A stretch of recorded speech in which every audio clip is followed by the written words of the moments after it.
আমাদের এই বিশ্ব ব্রহ্মাণ্ডের সর্বশ্রেষ্ঠ মহামানব হযরত মুহাম্মদ মুস্তাফা সাল্লাল্লাহু আলাইহি ইসলামের জন্ম হয়েছিল এবং তিনিও তার ওফাত দিবসে কি তাকে রব্বুল আলামিন সৃষ্টি করেছিলেন। আয়াত হচ্ছে ওমা আরসালনাকা ইল্লা রাহমাতাল লিল আলামিন, আমি তোমাকে বিশ্ব ব্রহ্মাণ্ডের রহমত রূপে পয়দা করেছি, প্রেরণ করেছি। এবং রাসূলুল্লাহ সাল্লাল্লাহু আলাইহি ওয়াসাল্লামের জীবন আদর্শ এবং মেসেঞ্জার হিসাবে তার কর্ম আলোচনা করার মতো যোগ্যতা আমার নেই।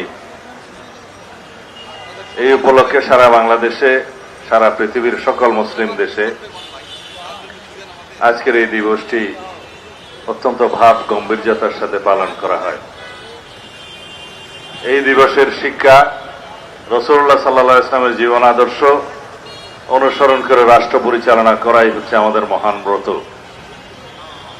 তার শিক্ষা শান্তি, ক্ষমা, ধৈর্য, সাম্য, সহনশীলতা, ন্যায় বিচার প্রতিষ্ঠা করা, ধর্ম বর্ণ নির্বিশেষে। আমরা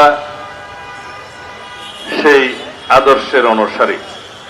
পদ্মা সেতু, মেট্রো রেল এবং এলিভেটেড এক্সপ্রেসওয়ে নির্মাণের গর্বিত অংশীদার বসুন্ধরা সিমেন্ট। আমার বন্ধু রিজভী সাহেব কিছুক্ষণ আমার বায়োডাটা বললেন, আর কিছুক্ষণ পার্লামেন্টের মতো আমাকে জবাবদিহিতার মতো করে প্রশ্নও করলেন আইন শৃঙ্খলা পরিস্থিতি সম্পর্কিত। সেই বিষয়ে আমি তো শেষে একটু বলবই। বর্তমান বিশ্বে যদি আমরা ইসলামের শান্তির মহাবাণী অনুসরণ করি তাহলে বিশ্বের কোনো যুদ্ধ বিগ্রহ থাকে না, ন্যায় বিচার প্রতিষ্ঠা হয়, অর্থনৈতিক সাম্য প্রতিষ্ঠা হয় এবং সমাজে কোনো শৃঙ্খলা বিঘ্ন ঘটে না। কিন্তু আমরা সেই বাণী থেকে, সেই আদর্শ থেকে বিচ্যুত হয়ে গিয়েছি। সেই জন্য আমাদেরকে আমাদের দেশে এবং সারা বিশ্বের সকল মানুষের প্রতি আমাদের আহ্বান থাকবে যে আমরা যেন ন্যায়ের পথে, শান্তির পথে, সাম্যের পথে, শৃঙ্খলার পথে রাসূলুল্লাহ সাল্লাল্লাহু আলাইহি ওয়াসাল্লামের আদর্শকে অনুসরণ করি।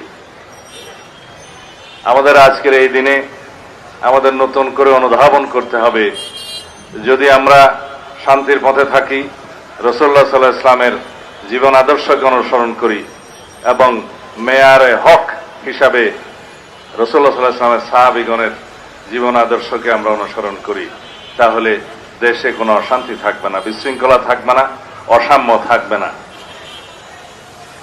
আজকের দিনে সারা পৃথিবীতে যুদ্ধময় পরিস্থিতিতে, অর্থনৈতিক বিশৃঙ্খলাতে একটা জিনিসই উপলব্ধিতে আসে, তা হল স্বার্থের সংঘাত, অর্থনৈতিক সংঘাত এবং পরস্পর স্বার্থের জন্য যুদ্ধ বিগ্রহ।